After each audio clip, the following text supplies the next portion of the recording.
पापा, अब मैं 12th क्लास में आ गई हूँ। मुझे पता है टुनटुनी बेटा। मुझे लगा आपको शायद ध्यान भी ना हो। आप घर पर वैसे भी बहुत कम रहते हो। मुझे अपनी कोचिंग लगवानी है।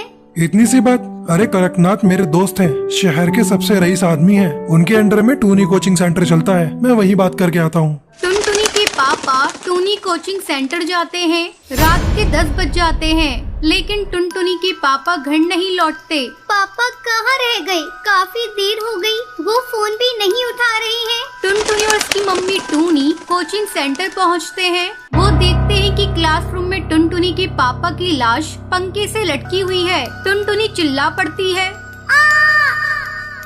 टुनटुनी के पापा को किसने मारा? क्या है टूनी कोचिंग सेंटर का राज? आइए सुनते हैं कहानी भूतिया चिड़िया कोचिंग सेंटर की। टुन्नू का परिवार मुंबई की एक कॉलोनी में रहता था। टुन्नू एक प्राइवेट स्कूल में टीचर था।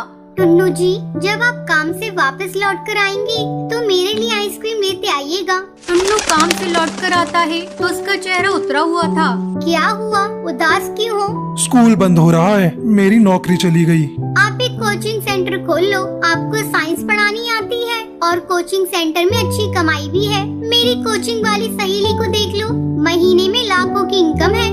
टुन्नू एक प्लॉट खरीद कर वहाँ अपना कोचिंग सेंटर बनवाता है और उसका नाम रखता है टूनी कोचिंग सेंटर। टुन्नू बहुत मेहनत और लगन से अपने स्टूडेंट्स को पढ़ाता है, इसलिए कुछ ही दिनों में उसका कोचिंग अच्छा चलने लगा। शहर के सबसे बड़े बिजनेसमैन कड़कनाथ सेठ की टूनी कोचिंग सेंटर पर नजर पड़ गई। ये कोचिंग सेंटर अपना हो जाए तो बहुत प्रॉफिट होगा। एक दिन कड़कनाथ टुन्नू के घर पहुँचता है। टूनी कोचिंग सेंटर तुम्हारा ही है?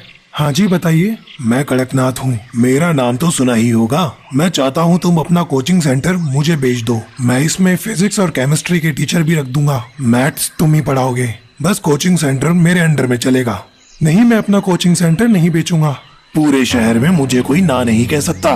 जिस चीज पर मेरा दिल आ जाए मैं उसे खरीद कर ही रहता हूँ। कड़कनाथ रात में कुछ गुंडे टुन्नू के घर भेज देता है और टुन्नू के पूरे परिवार को मरवा देता है। कड़कनाथ टूनी कोचिंग सेंटर को अपने अंडर में कर लेता है। 2 साल बाद एक टीचर टूनी कोचिंग सेंटर में पढ़ा कर बच्चों की छुट्टी कर देता है। तभी वहाँ टीचर को 2 पक्षी टूनी और टुन्नू की आत्मा बेंच पर बैठी दिखाई देती है। टूनी की आत्मा टीचर का गला घोट कर उसे मार देती है। अगले दिन कड़कनाथ कोचिंग पहुँचता है और CCTV देखता है टूनी का पूरा परिवार का भूत टीचर को मार रहा है। अरे ये तो वही टूनी टुन्नू है, लगता है इनकी आत्मा भटक रही है। अगर ये CCTV फुटेज पुलिस के हाथ लग गई तो पुलिस टुन्नू और टूनी के परिवार की हत्या की भी जांच करेगी और मुझ पर शक करेगी, इसलिए पुलिस स्टेशन जाना बेकार है। कड़कनाथ एक तांत्रिक को बुलाकर पूजा पाठ करवाता है। वो दोनों आत्माएं मेरे पास तो नहीं आएंगी बाबा जी।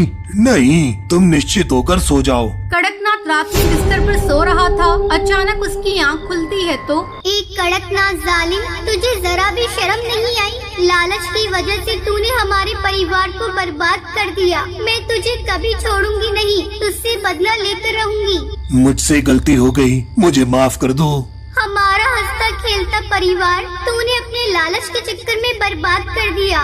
मैं तुझे छोड़ूंगी नहीं, मार दूंगी।